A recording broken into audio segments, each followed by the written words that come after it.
My name is Sipra Gupta from SKLGD public school. Last topic में मैंने आपको पढ़ाया था कि ब्रिटिश एडमिनिस्ट्रेटिव क्या था, उन्होंने किस तरह के कौन कौन से रिकॉर्ड्स को वो लोग अपने पास प्रोटेक्ट करके रखते थे और रिकॉर्ड्स रूम्स जो होते थे वो कहाँ पर सेटअप किए जाते थे। नेक्स्ट हमारा टॉपिक दिया गया है सर्वे, कि उन्होंने कौन कौन से सर्वे जो थे उनके लिए इम्पॉर्टेंट थे और उन्होंने सर्वे क्यों किए, वाई उन्हें सर्वे करने की क्यों ज़रूरत पड़ी, उन्हें ऐसा क्या हुआ था। ब्रिटिशर्स जो थे उनका ये मानना था कि अगर हमें किसी भी कंट्री में प्रॉपर तरीके से रूल करना है, लंबे टाइम पीरियड तक रूल करना है, तो हमें उस कंट्री को पूरी तरीके से बहुत अच्छी तरीके से क्या करना होगा, उसको समझना होगा। वहाँ को समझने के लिए वहाँ के लोगों का सर्वे कराना, वहाँ की टोपोग्राफी का सर्वे कराना और वहाँ पर क्या क्या चीज़ें हैं, कौन कौन सी वेजिटेशन है, किस तरह का इन्वायरमेंट है, उन सभी चीज़ों का हमें क्या करना होगा, जानकारी लेनी होगी। हमें सबकी नॉलेज होनी, प्रॉपर नॉलेज होनी चाहिए, थोड़ी बहुत नॉलेज नहीं, उन्होंने कहा प्रॉपर हमें नॉलेज होनी चाहिए। तो सर्वे जो थे वो इनके लिए क्या थे, बहुत इंपॉर्टेंट थे। British believe that the rule any country, अगर हमें इफेक्टिवली, अगर किसी भी कंट्री में हमें इफेक्टिवली रूल करना है, it is required to know that the country properly, तो उन्हें कंट्री को कैसे जानने की ज़रूरत है, प्रॉपर तरीके से जानने की ज़रूरत है। डिटेल्स मैप, डिटेल्ड मैप्स, अब उन्होंने सबसे पहले क्या बनाए, मैप्स बनाए। और मैप्स वो कैसे थे, उनके डिटेल वाइज किस किस टॉपिक्स पे उन्होंने डिटेल मैप्स बनाए। रेवेन्यू सर्वे, कि रेवेन्यू का सर्वे वो कहाँ कहाँ से उन्हें मिल सकता है। Total size of India, India का टोटल साइज क्या है। टोटल पॉपुलेशन ऑफ इंडिया, कि उन्होंने किसका सर्वे कराया है, कि टोटल पॉपुलेशन, कि इंडिया की टोटल पॉपुलेशन क्या है। जब वो इंडिया की टोटल पॉपुलेशन का सर्वे कराएंगे तो टोटल पॉपुलेशन के लिए हम कहते हैं कि सेंसस। आपने सुना भी होगा कि जनगणना हमारे इंडिया में होती है और कितने ईयर्स बाद होती है, एवरी 10 ईयर्स के बाद होती है। जो जनगणना हमारे इंडिया में सेंसस जो स्टार्ट कराई गई थी वो किसके टाइम पीरियड्स में ही कराई गई थी, ब्रिटिश के टाइम पीरियड में ही कराई गई थी। और फर्स्ट ऑफ ऑल सबसे पहले जो हमारे यहाँ पे जो सेंसस हुई थी वो कब हुई थी, 1870 में हुई थी, बट वो पूरी नहीं हो पाई थी। लेकिन फिर दोबारा जो सेंसस स्टार्ट की गई थी वो 1881 में स्टार्ट की गई थी और तब से लेकर आज तक हमारे इंडिया में एवरी 10 ईयर्स के बाद क्या होता है, सेंसस होती है, जनगणना होती है। लेकिन जब उन्होंने पॉपुलेशन सेंसस कराई तो उससे उन्हें पता चल गया कि नंबर ऑफ जो पीपल्स हैं वो इंडिया में कितने हैं, किस कास्ट से बिलोंग करते हैं, किस रिलीजन से बिलोंग करते हैं, ऑक्यूपेशन उनका क्या है, मेल फीमेल का रेशियो क्या है, चिल्ड्रंस का जो रेशियो क्या है वो क्या है। तो वो सारी जानकारी उनको किससे प्राप्त हो गई, किससे उन्हें मिली, जो सेंसस कराई थी उससे।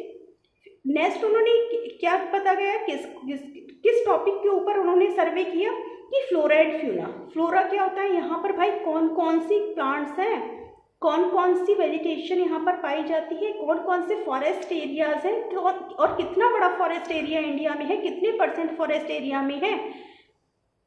फ्यूना, एनिमल्स, कितने यहाँ पर वाइल्ड एनिमल्स हैं, वाइल्ड एनिमल्स जो है वो किस एरियाज में सबसे ज़्यादा है और कौन कौन से डिफरेंट एरियाज में डिफरेंट वाइल्ड एनिमल्स पाए जाते हैं। टोपोग्राफी, टोपोग्राफी का मतलब होता है कि यहाँ पर कितना माउंटेन्स है, कितने माउंटेन्स है, प्लेटूज कहाँ पर है, प्लेन एरिया कहाँ पर है, डेजर्ट एरिया कहाँ पर है, कोस्टल एरिया कितना है।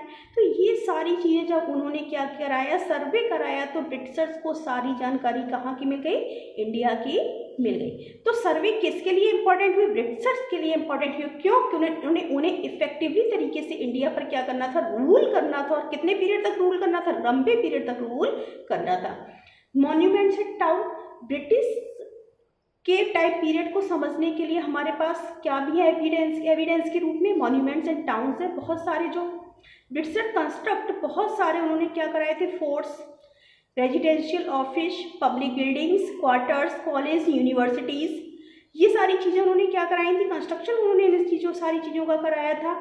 Also founded the towns in Shimla, और उन्होंने किस टाउन को भी बसाया था, शिमला टाउन्स को भी बसाया था।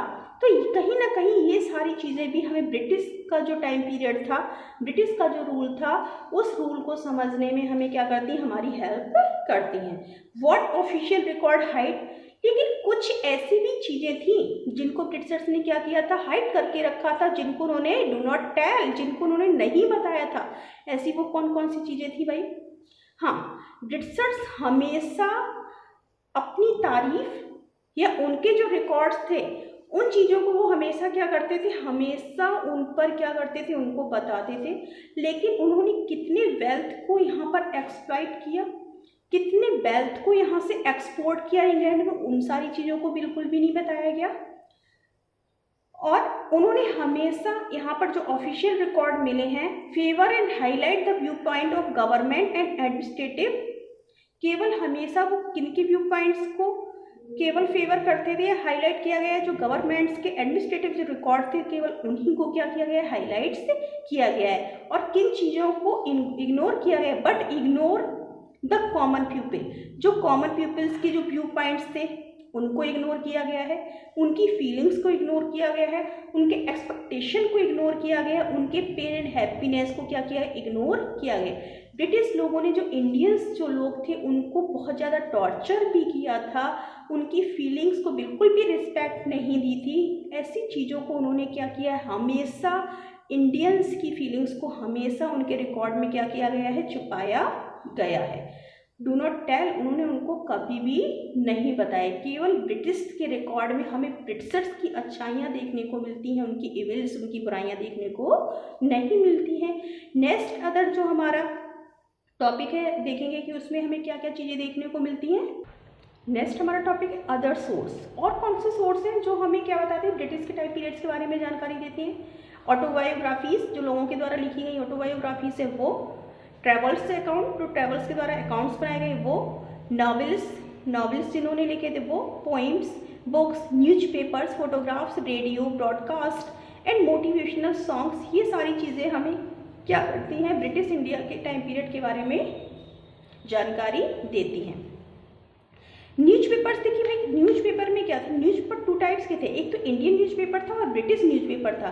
लेकिन जो इंडियंस के द्वारा जो न्यूज़पेपर पब्लिश किए जाते थे वो कहीं ना कहीं वर्नाकुलर लैंग्वेज में पब्लिश किए जाते थे। भाई वर्नाकुलर लैंग्वेज क्या होती है, वर्नाकुलर लैंग्वेज का मतलब होता है कि जो लोकल लैंग्वेज वहाँ के लोगों के द्वारा जो बोली जाती है, जैसे तमिल के जो तमिल बोलने वाले हैं, तमिल बोलते हैं, मलयालम बोलते हैं, कन्नड़ बोलते हैं, उड़िया बोलते हैं, मराठी बोलते हैं, वो लैंग्वेज हमारी क्या कहलाती है, वर्नाकुलर लैंग्वेज कहलाती है। और वर्नाकुलर लैंग्वेज में ब्रिटिशर्स की जो चीज़ें थी, ब्रिटिशर्स जो टॉर्चर करते थे लोगों को, ब्रिटिशर्स ने जिन लोगों को बहुत ज़्यादा टॉर्चर किया था, उन सारी चीज़ों को किस में पब्लिश किया जाता था, इन न्यूज़पेपर्स में पब्लिश किया जाता था। लेकिन ब्रिटिशर्स के द्वारा जो न्यूज़पेपर पब्लिश करवाए जाते थे, जो ब्रिटिशर्स वाली जो प्रेस होती थी वो हमेशा ब्रिटिशर्स की ही तारीफ करती थी। लेकिन एक टाइम पीरियड ऐसा आया था कि ब्रिटिशर्स को जैसे ही पता चला कि ये जो न्यूज़पेपर्स हैं वो हमारी जो बुराइयां हैं, इविल्स को क्या कर रहे हैं, लोगों के सामने पहुंचा रहे हैं, हमारी जो कमियां हैं उनको लोगों तक पहुंचा रहे हैं, तो इस प्रेस पर बाद में क्या कर दिया गया था, बैंड लगा दिया गया था ब्रिटिशर्स के द्वारा। तो हमें ये सारे जो रिसोर्सेज हैं, जो ये सारे जो सोर्स हैं, वो हमें कहीं ना कहीं ब्रिटिश इंडिया मॉडर्न टाइम जो मॉडर्न इंडियन हिस्ट्री है उसको समझने में क्या करते हैं, हमारी हेल्प करते हैं। हमारा ये जो फर्स्ट चैप्टर है वो हमारा क्या होता है, फिनिश होता है।